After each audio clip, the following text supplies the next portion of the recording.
I see speculation everywhere. YouTubers, business publications, and economic news commentators forecasting a real estate decline or some other disaster.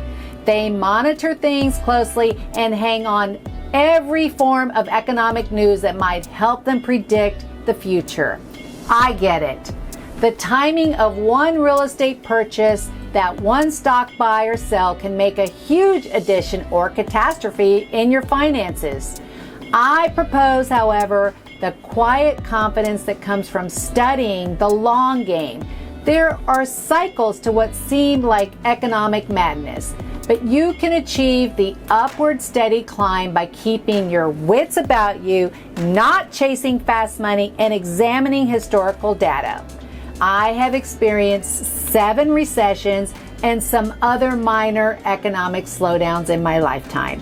I'm going to give you a brief summary of these recessions, what I expect will happen in the real estate market, and what you should do to weather any economic storms. Hey guys, like the Kelseys here, I'm Janet Kelsey. Today we are facing challenges no one would have believed in just the last year. But in the midst of these extraordinary times, we must navigate our household steadily and do everything we can to stay as healthy as possible. And since I am going to focus on recessions, I have put a link down below that details how we came fighting back after the last recession, the Great Recession. Hopefully, this will encourage you right now as we face uncertain times.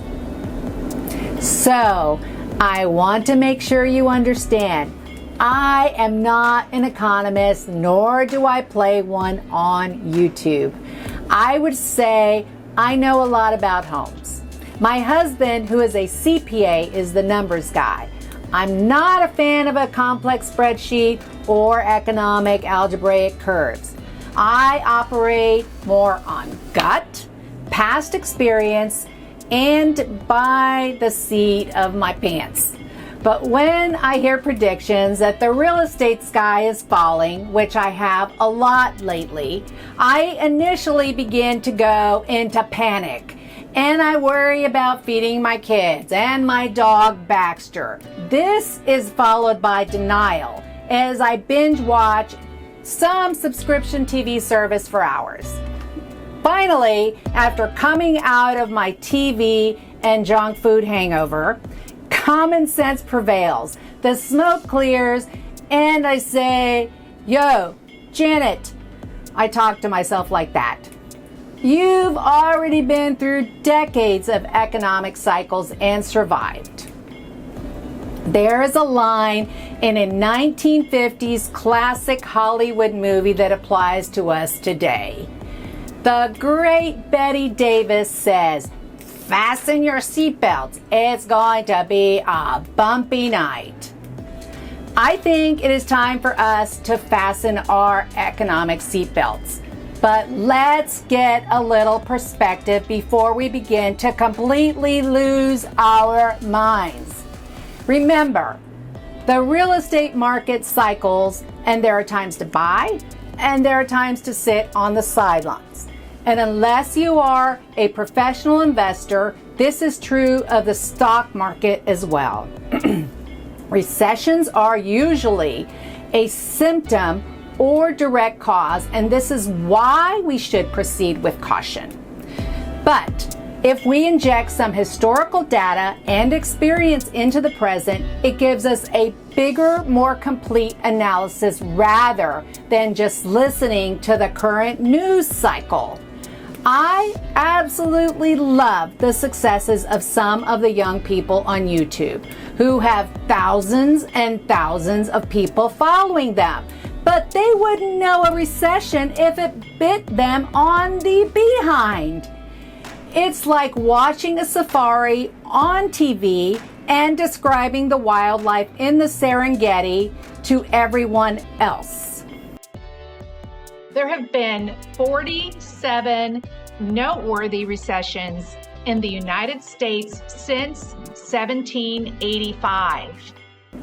The Great Depression stands in a class by itself, no doubt.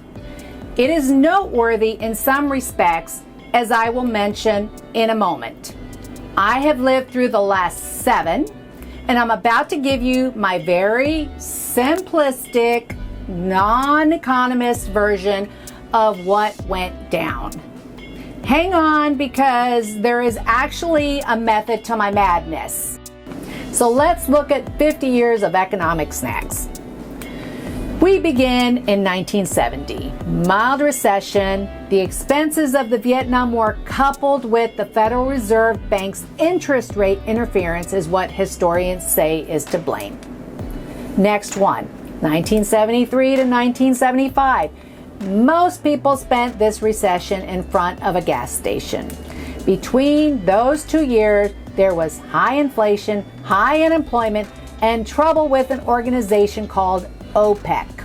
We had oil wars, gold no longer backed the US dollar, and wage price control caused lots of job losses. Gasoline was rationed, and my family sat in long winding fuel lines with our 1966 Chevrolet Impala gas hog. It averaged around a whopping 11 miles per gallon. 1980 to 1982 saw 2 recessions. Once again, bad Fed money management policies and gasoline supply problems got us into trouble again. Iran stopped the flow of oil and there were gas lines. Around this time, President Reagan got shot. This was a crazy, crazy time. The 1990-91 recession was caused by the savings and loan crisis, and this one was especially personal. Many S&Ls failed due to deregulation and fraud. I got laid off from my job at a savings bank during this recession, and I really needed that job because I was a struggling single mom. So I went home, laid on my couch, and devised a new life plan. The next recession in 2001 happened because of the dot-com stock market bust. We had over-speculation on technology stocks and millions of dollars spent to purchase Y2K software that wasn't needed. The 9/11 attacks worsened this recession and changed the country overnight. Now we move along to the 2008 Great Recession. This was a complicated mess. The subprime mortgage crisis, the use of derivatives, and the burst of the housing bubble led to declines in real estate. These prices dropped greater than in the Great Depression. My husband and I were heavily invested in the real estate market at this time. And then we weren't. And now, kids, people are making lots of predictions. History will record the full extent of the 2020 economic crisis. But so far, what we know is that April unemployment hit 14.7% and second quarter GDP fell 32.7%. Economists tell us we are in a recession, and recessions don't guarantee housing market declines. But the current crisis has led to lots of job loss and income declines. When people lose their jobs, they can't pay their rent or mortgage payments. And this certainly affects the housing market. But we really are in uncharted territory because the cause of this recession is so vastly different from any other of the past 50 years. And trying to parallel its economic course to its closest cousin, the Spanish flu of 1918, fails on so many levels. But we do know that we will eventually recover. There are 2 reasons why I gave that quick review on recessions. Number 1, to show most prior recessions did not lead to real estate crashes. The main exception being the Great Recession. Let's look at this graph from the Federal Reserve Bank of St. Louis. It shows that real estate prices have weathered. The only real dip was during the Great Recession. And so that we get a clear picture, this graph shows real estate values adjusted for inflation during that same time period. As you can see, the only real dip was during the Great Recession. People need a place to live, a place to buy gas, to visit a doctor, to buy building supplies. Real estate is a tangible asset, unlike stocks and bonds and intellectual property.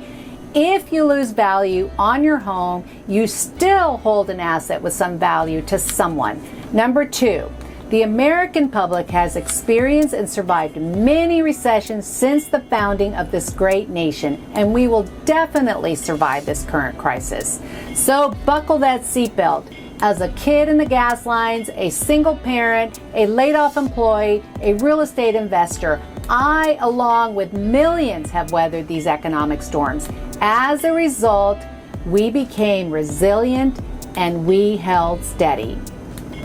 As far as the real estate market is concerned, it has fared well in spite of everything over the last 50 years. So here is what I think, but remember, my predictions, like everyone else's, are just predictions. We will have a drop in real estate prices eventually, yes, because of the drop in employment, but not like the Great Recession. And people will lose their homes as a result of the pandemic once government interventions expire. I am very sorry for you guys who will lose your home like I did during the Great Recession. As in the past, investors will come in and buy those homes, and the excess housing supply will be reabsorbed. My husband and I are split on the stock market. I have sold what I own and am now parked to wait for lower prices. By the way, I'm also parked on the sidelines waiting for real estate prices to drop. I plan on aggressively getting back in both markets when investing makes sense to me.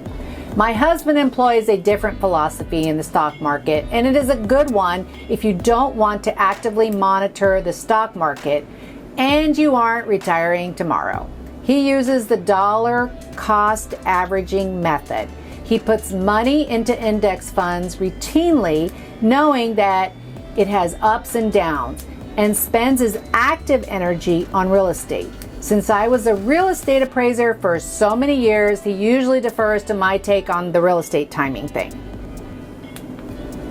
So what is my takeaway?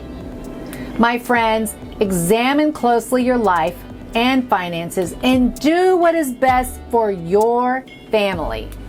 Put a plan in place. Monitor your health habits closely. Otherwise, no financial plan will be able to overcome mounting medical bills and your lack of peace of mind. Remember past successes, your own and the way the people who came before you were able to thrive even in adverse circumstances. You have unique talents and are equipped with skills that only you possess.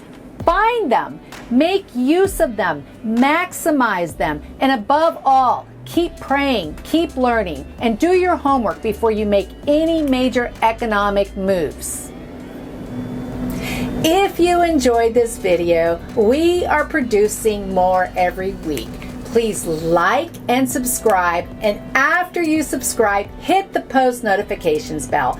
Then you will be notified when we have a new video. This can change your life. See you guys soon.